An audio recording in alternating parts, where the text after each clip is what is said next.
I'm going to describe to you an extraordinary fact about water and why we're alive today, okay? So watch, let's take a lake that has fish in it, okay?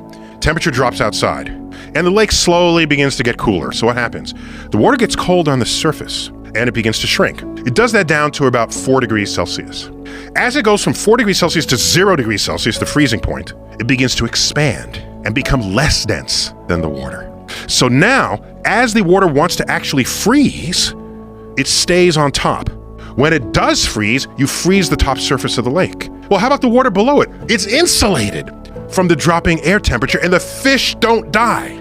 Imagine if ice were denser than water. What would happen? You'd freeze the top layer, it would sink. The bottom is frozen. Freeze the next layer, it sinks, and fish would be systematically forced to swim in shallower and shallower waters until they were all freeze-dried on the top surface of the lake. And all fishes would be dead every winter in every lake.